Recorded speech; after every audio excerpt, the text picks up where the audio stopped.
बच्चों हम पढ़ रहे हैं अध्याय 2 संश्लेषित रेशे और प्लास्टिक। इस अध्याय के भाग 1 में हमने देखा था कि रेशे क्या होते हैं, रेशे कितने प्रकार के होते हैं और रेशे प्राप्ति के स्रोत क्या हैं। तो बच्चों आज हम पढ़ेंगे कि संश्लेषित रेशे क्या हैं, व्हाट आर सिंथेटिक फाइबर। तो पहले मैं आपके पाठ को पढ़कर सुनाता हूँ। आपने मोतियों की माला देखी होगी। जिस प्रकार माला में धागे से जुड़े मनकों के कारण उसकी बनावट एक सी दिखाई देती है, ऐसे ही संश्लेषित रेशे भी छोटी छोटी इकाइयों को जोड़कर बनाई गई एक श्रृंखला है, जिसकी प्रत्येक छोटी इकाई एक रासायनिक पदार्थ है। इस प्रकार की छोटी छोटी इकाइयां मिलकर एक बड़ी इकाई बनाती है, जो बहुलक या पॉलीमर कहलाती है। तो चलिए बच्चों अब इसे समझते हैं, पर आगे बढ़ने से पहले यहाँ महत्वपूर्ण दो शब्दों को समझना बहुत जरूरी है बच्चों। जैसे एक शब्द है संश्लेषण और दूसरा शब्द है बहुलक। तो पहले मैं संश्लेषण को समझाता हूँ। संश्लेषण का अर्थ होता है मिलना। संश्लेषण यानी मिलना या एक हो जाना, एक हो जाना। ठीक है बच्चों। दूसरा शब्द है बहुलक। तो चलिए इसके अपशाब्दिक अर्थ को समझते हैं। तो बहुलक शब्द जिसे हम बोलते हैं पॉलीमर, तो ये ग्रीक भाषा के दो शब्दों से मिलकर बना है। पहला है पॉली और दूसरा शब्द है मर। तो पॉली शब्द का अर्थ होता है अनेक या अधिक या ज़्यादा, इंग्लिश में बोलते हैं मैनी या मच। उसी प्रकार मर शब्द का अर्थ होता है इकाई, भाग यानी यूनिट या पार्ट। तो इस प्रकार बहुलक शब्द का शाब्दिक अर्थ हुआ अनेक इकाइयाँ, यानी बहुलक कैसे बनेंगे, अनेक इकाइयों से मिलकर किसका निर्माण होगा, बहुलक का। ठीक है बच्चों। इसे हम एक उदाहरण के द्वारा भी समझ सकते हैं। जैसे आपको यहाँ पर एक मोतियों की माला दिख रही होगी ये, ठीक है। तो ये मोतियों की माला में कई मोती आपस में जुड़े हुए हैं और ये मोती मिलकर ही इस मोती की माला का निर्माण कर रहे हैं। ठीक है बच्चों। दूसरा उदाहरण देखते हैं। जैसे ये एक रेलगाड़ी है। तो बच्चों रेलगाड़ी में तो आपने सफ़र किया होगा, आपने देखा होगा उसमें कई डब्बे होते हैं, तब जाके एक रेलगाड़ी का निर्माण होता है, एक रेलगाड़ी बनती है। एक डब्बे को हम रेलगाड़ी बोलते हैं क्या, नहीं। तो रेलगाड़ी में कई डब्बे होते हैं। ठीक है बच्चों। दूसरा हम देखते हैं कि जैसे एक उदाहरण ले सकते हैं दीवार का। ठीक है। तो दीवार जो होती है कई ईंटों से मिलकर बनती है।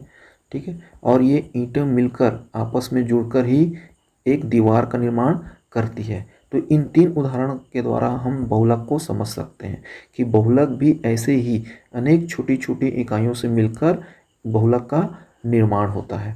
तो अब प्रश्न उठता है कि ये छोटी छोटी इकाइयाँ क्या है, किस चीज़ की छोटी छोटी इकाइयाँ मिलकर बहुलक का निर्माण करती है। तो चलिए अब इसे समझते हैं।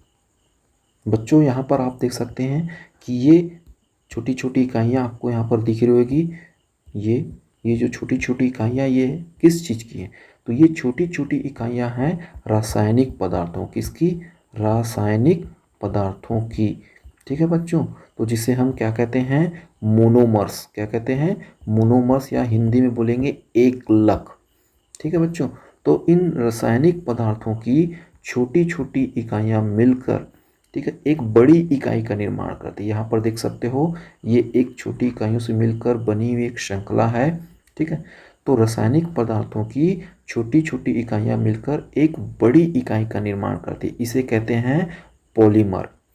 और इन मोनोमर से यानी एकलक से, इन छोटी छोटी इकाइयों से पॉलीमर बनने की क्रिया को कहते हैं पॉलीमराइजेशन। क्या कहते हैं, पॉलीमराइजेशन या बहुलकीकरण।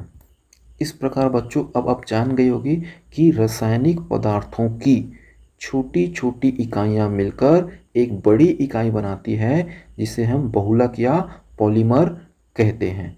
ठीक है बच्चों। तो अब हम आगे देखेंगे कि ये बहुलक कितने प्रकार के, या बहुलक का वर्गीकरण। तो स्रोतों के आधार पर, यानी बहुलक जहाँ से प्राप्त होते हैं, इस आधार पर बहुलक दो प्रकार के होते हैं। पहला है प्राकृतिक बहुलक यानी नेचुरल पॉलीमर्स, और दूसरा प्रकार होता है संश्लेषित बहुलक या सिंथेटिक पॉलीमर्स। तो पहले हम प्राकृतिक बहुलक को समझते हैं। जैसा कि नाम से स्पष्ट है, प्राकृतिक बहुलक यानी हमें ये कहाँ से प्राप्त होंगे, प्रकृति से प्राप्त होंगे। तो प्रकृति से यानी पेड़ पौधों से या जीवों के द्वारा। तो इस प्रकार प्राकृतिक बहुलक जो प्रकृति से प्राप्त होते हैं, जैसे उदाहरण के रूप में लेते हैं सेल्यूलोज, जिसे हम कपास के नाम से जानते हैं, रेशम, लकड़ी, ऊन। तो यहाँ पर देखेंगे कि ये सेल्यूलोज हमें कपास के पौधे से मिलता है, रेशम का एक कीट होता है जो रेशम का निर्माण करता है, ऊन हमें भेड़ बकरियों से मिलती है। तो सेल्यूलोज एक प्रकार का प्राकृतिक बहुलक है। ठीक है बच्चों, ये सभी प्राकृतिक बहुलक के उदाहरण हैं। जैसे हम देखते हैं कि हम जानते हैं कि जो जीव जंतु होते हैं या पादप होते हैं यानी पेड़ पौधे होते हैं, उनका शरीर किस से मिलकर बना होता है? कोशिकाओं से मिलकर बना होता है। तो यहाँ एक उदाहरण देख सकते हैं कि ये एक पौधा है, ठीक है, तो इसका जो कोशिकाएं हैं जिससे मिलकर एक शरीर का निर्माण होता है, तो ये पादप कोशिका का एक उदाहरण है यहाँ। तो आप देख रहे हो ये पादप कोशिका है और ये चारों ओर जो एक आवरण दिख रहा है, मोटा आवरण, बच्चों ये चारों ओर का जो आवरण है कोशिका के, पादप कोशिका के, ये बनता है, ये कहलाता है सेल वॉल या कोशिका भित्ति। और इसका निर्माण किससे होता है बच्चों? सेलुलोज से। किससे? सेलुलोज से, जो एक प्राकृतिक बहुलक है। ठीक है, और सेलुलोज क्योंकि हम देखे थे कि बहुलक छोटी छोटी इकाइयों से मिलकर बनता है, तो ये सेलुलोज किन इकाइयों से मिलकर बनता है? तो सेल्यूलोज का निर्माण होता है ग्लूकोज से। किससे? ग्लूकोज की इकाइयों से मिलकर किसका निर्माण होता है? सेल्यूलोज का। अब हम देखेंगे संश्लेषित बहुलक या सिंथेटिक फाइबर। ठीक है, तो कृत्रिम विधियों द्वारा रासायनिक पदार्थों के द्वारा जो संश्लेषित किए जाते हैं ऐसे बहुलक क्या कहलाते हैं? संश्लेषित बहुलक। तो संश्लेषित बहुलक के उदाहरण हैं जितने भी संश्लेषित रेशे हैं, जैसे रेयॉन, नायलॉन, टेरेलिन, डेक्रॉन, डरवन, ये सब क्या है? संश्लेषित रेशे क्या हैं? ये संश्लेषित बहुलक है। दूसरा उदाहरण होता है प्लास्टिक। तो जो भी हम प्लास्टिक की चीज़ें यूज़ करते हैं, जैसे पीवीसी, पॉलीथीन, टेफ्लॉन और बेकेलाइट, ये सब भी संश्लेषित बहुलक हैं। तो बच्चों इस प्रकार आप समझ ही गए होंगे कि संश्लेषित रेशे क्या हैं। संश्लेषित रेशे एक प्रकार के बहुलक हैं, संश्लेषित बहुलक ही हैं जो रासायनिक पदार्थों की छोटी छोटी इकाइयों से मिलकर बने हैं। ठीक बच्चों, तो आज के लिए इतना। अगली कक्षा में या अगली वीडियो में हम प्लास्टिक के बारे में रेशों के बारे में अध्ययन करेंगे, रेशों के प्रकार के बारे में अध्ययन करेंगे, प्लास्टिक के बारे में अध्ययन करेंगे। तब तक के लिए जय हिंद, जय छत्तीसगढ़।